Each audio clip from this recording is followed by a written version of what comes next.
that they used to say that she had a golden straw and she used to have it blown. Up My final brilliant thing is Fleetwood Mac. Okay. Yeah, I mean, just generally obsessed. Who are they? A band. What's from the give me a hit. what of Fleetwood Mac? You know Fleetwood Mac. Of course, I know Fleetwood Mac. Dreams. Yeah, but it's that funny thing where they're. I was watching a Led Zeppelin documentary the other day because my father-in-law is a big fan of theirs, and you suddenly go Led Zeppelin. I know Led Zeppelin, and I was like, God, I don't know any of these songs. Oh, really? Yeah, so it was fascinating. Oh, okay. Fleetwood Mac to me are one of those. They're obviously huge. And there'll be loads like The Chain. Is that them? There you go. Yeah. Keep us together. Which was the theme song to? Was there a racing Formula One? There you go. Yeah. So you'll know that opening. Big Love, looking out for love, which has a guitar in it. So it's one of the things about Fleetwood Mac is Lindsey Buckingham is one of the greatest guitarists of all time, and people always leave him off their list of like who are great guitarists. But there's a part in that he plays, and it sounds like it's two guitars, but it's actually him playing. Like, that's how good a player he is. Stevie Nicks is just someone I've tried to be my whole career, just this beautiful kind of hippie vibe. I used to do a bit on stage, I don't know if you remember, but I used to do a bit about well, the part of the reason that I love Fleetwood Mac is that they are the iconic 70s band that has a story. Like the album Rumours was being made while they were all banging each other, cheating on each other, taking copious amounts of drugs. They're everything that you sort of want a band to be. Yeah, then that comes out in the music and in the songs, you know. Apparently that's how Ant and Dec made their first album. So sorry. Well, just watch couple us wreck the mic. Watch us. Yeah. Let's get ready to rumble. Yeah, so Dreams is a Stevie Nicks song about how much she hates Lindsey Buckingham. Go Your Own Way is a Lindsey Buckingham song about how much he hates Stevie Nicks. Christine McVie wrote You Make Loving Fun about the lighting director who she started dating after leaving the bassist. All in the same album. John McVie, yeah. Wow. Yeah. And then I think So the album should have been called Do Shit Where You Work. Yeah. Like that.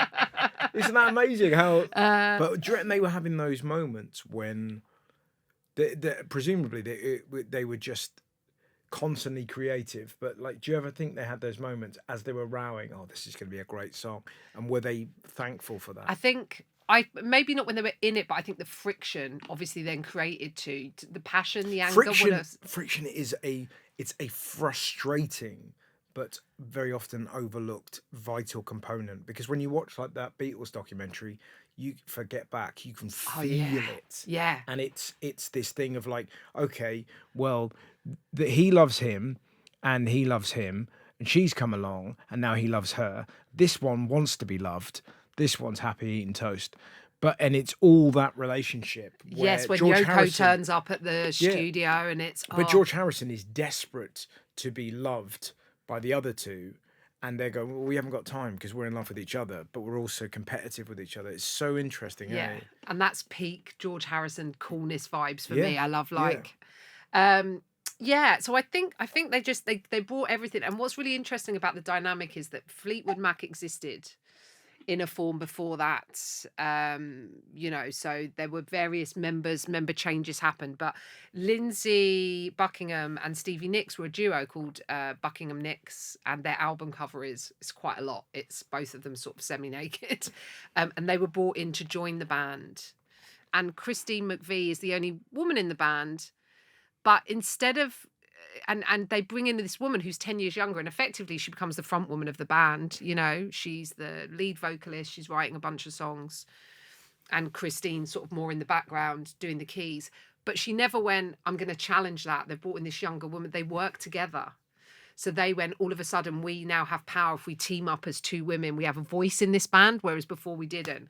And I just thought that was really beautiful and indicative of their friendship, I guess, and what produced such great music. So that kind of friction, that kind of rock and roll legend. I mean, Stevie was dating Don Henley from the Eagles at one point as well, and then she had an affair with Mick Fleetwood, the who you just want to see Mick play in Fleetwood Mac. You never want to see him host the Brit Awards. Yeah.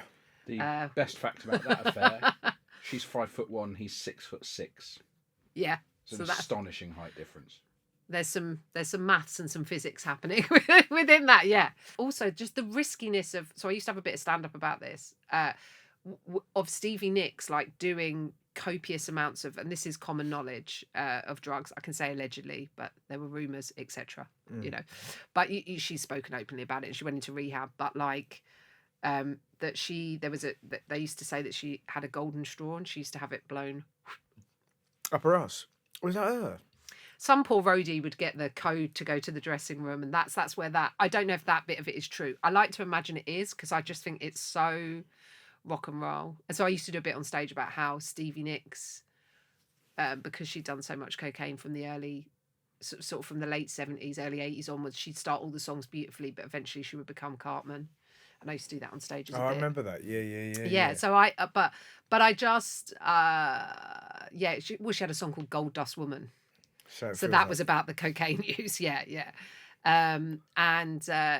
Just the music. It's a Gypsy. Do you know Gypsy? No. Probably, but it's that's what I want to be with you everywhere. Yeah, I know that one. Yeah. Oh, yeah. You'll know more than you think. Yeah, but that's what I mean. It's sort of like tell me lies, tell me sweet little lies. That's 80s. The 80s videos are great because everyone's, Stevie's got crimped hair. Lindsey Buckingham is dressed like a member of Dexy's Midnight Runners. It's all very fun. Sometimes one of the things I loved about Fleetwood Mac is that everyone was dressing as if they were in a different band. So there was like no cohesion. Like when you think now of how curated bands are and go, we've got a style, we've got a look, we've got a thing that Fleetwood Mac were just. I remember Lindsey Buckingham in the 70s, like the hottest he was. He big curly hair, full beard. There's all these photos of him in a t-shirt which says milt on it. Now milt is fish sperm. That's what milt is. All right. I think to him it had a different meaning, but the fact that he could remain hot whilst wearing a t-shirt that said fish sperm on it to me is quite iconic.